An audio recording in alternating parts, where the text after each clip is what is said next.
नाश्ता झाला आणि पोरं लगेच खेळायला बसले. बाहेर ऊन पण खूप होतं, त्यामुळे मी त्यांना इथेच बसल्या-बसल्या खेळायला लावलं होतं आणि ते खेळत होते. तोपर्यंत मी सगळे कामं आवरून घेतले आणि आम्ही तिघं निघालो होतो आता मम्मीकडे. कारण मम्मीनी घरी जेवायला बोलवलं होतं. तर मग आम्ही आता इकडून तिघंजण ओला बुक केली आणि रिक्षानीच निघालो होतो. इकडून जाताना रस्त्याचे एवढे कामं चालू आहे ना, तर त्याच्यामुळे आम्हाला आता शालीमारकडून जावं लागलं आणि खूप उलटं फिरून मग मम्मीकडे मागच्या बाजूने यावं लागलं. आता इथे मम्मीच्या इथे तर पोहोचलो आहे आता. तर थोडीशी गाडी पुढे त्यांनी थांबवली रिक्षावाल्याने.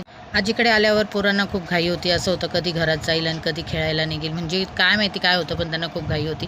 ही दुकानाच्या मागची साईड आहे. म्हणजे एका बाजूला आजीचं घर आहे आणि एका बाजूला भाडेकरी राहतात तिचे.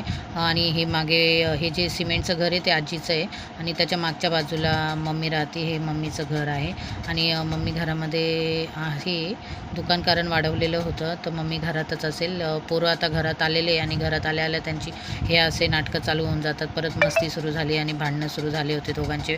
पडल्या पडल्या त्यांचे भांडणं सुरू झाले होते आणि काहीतरी एकमेकांना चिडवायचं काम चालू होतं. मम्मीच्या खिडकीतून तुम्हाला हे दाखवते, हे मागचं वातावरण. मम्मीने मस्त पुरणपोळीचाच बेत केला होता आज पण, कारण आंबे आणून ठेवलेले होते. त्याच्यामुळे ती आता सारखी आमरस बनवते. त्याच्यामुळे आता हे मस्तपैकी आमचं खाणं चालू आहे. मस्त सार पण बनवलेलं आहे. त्याच्यानंतर कुरडया आहे आणि मस्त ही मम्मी आहे माझी आणि आम्ही चौघंजण जेवायला बसलो आहे. मस्त पुरणपोळी आणि आमरस आहे आणि ते खाऊन झाल्यानंतर सुस्ती आली होती.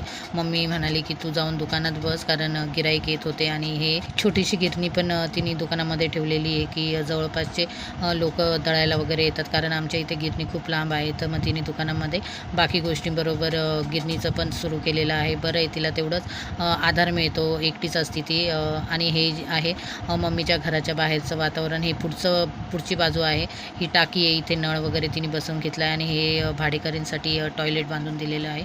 आणि इथे हे जांभळाचं झाड आणि बांबूचं झाड आहे मस्तपैकी. त्याच्यानंतर गरमी एवढी होत होती मस्तपैकी, मग मी पेप्सी घेतली. आम्ही सगळ्यांनीच पेप्सी घेतली आणि मस्त पेप्सी खात होते, कारण खूप दिवस झाले होते पेप्सी खाल्लीच नव्हती. आणि ही माझी आजी आहे, मम्मीची मम्मी.